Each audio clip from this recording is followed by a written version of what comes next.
Então a gente está aqui na Toca do Índio, né? Ela situa hoje na propriedade do senhor Walter e dona Isaura, né? O casal tem um olhar muito especial por esse espaço de preservação, inclusive em diálogo da primeira vez que eu tive aqui, que foi 2 meses atrás, perguntei até a ele, né, qual o pensamento dele para a preservação desse espaço. E nesse diálogo ele disse que até no inventário dele, essa área aqui, ele com a família quer fazer um projeto, né, de um parque, inclusive passar para o Ibama. Né? Então é um olhar de proteção que ele sabe que está no território dele. Depois dele, ele não sabe se que os que virão vão ter esse mesmo olhar, né, e essa mesma preocupação.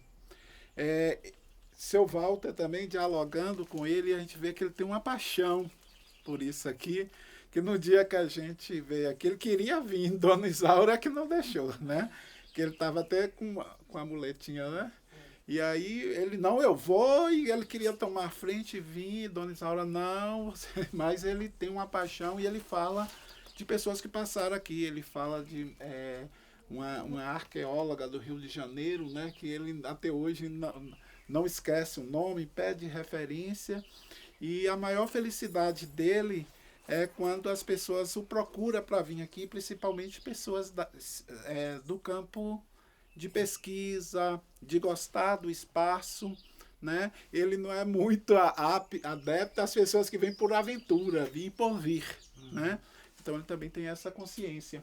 Então a gente vê que, assim, no pouco conhecimento que eu tenho, que eu até pautei lá na fala, que a gente vê uma repetição de gravuras desse sítio, com o do tapim, com a moita dos porcos, né? E a diferença que eu percebi aqui é que além dessa questão, a pintura também é muito latente, né? Então você tem pintura e gravura nesse sítio, né? Mas você vai ver elementos aqui repetindo lá da toca do tapim, como também na moita dos porcos.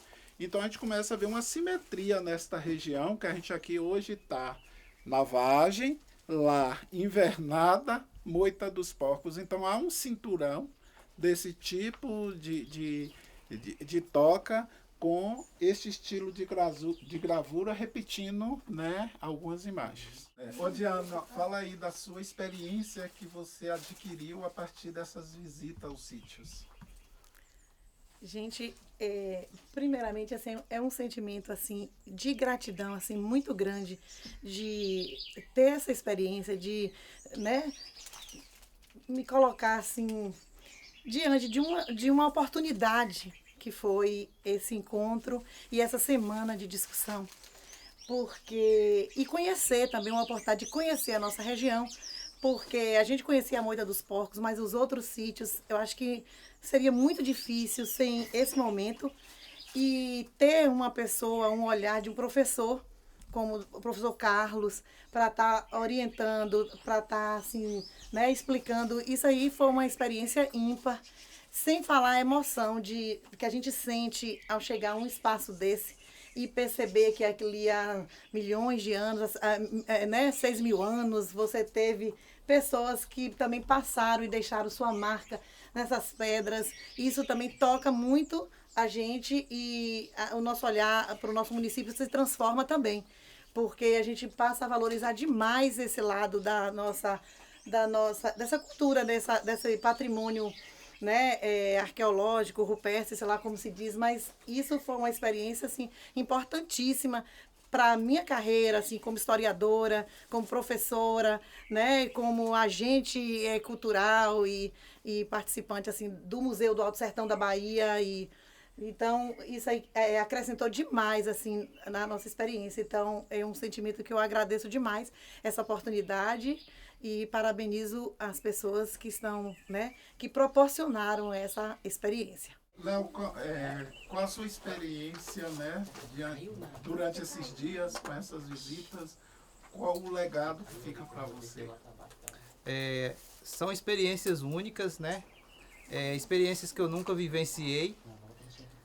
em estar visitando os sítios arqueológicos que até então algumas pessoas, têm conhecimento, né?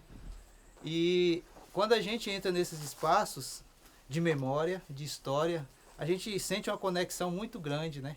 Muito grande, porque são nossos antepassados que por aqui passou e deixaram marcas, deixaram registros, né? Deixaram sentimentos, deixaram imaginação, deixaram fantasias, deixaram informações riquíssimas acerca, né, da forma como viviam, da forma como viam o mundo, como interpretavam as coisas. Então, assim, são informações que se transformam em conhecimento, né?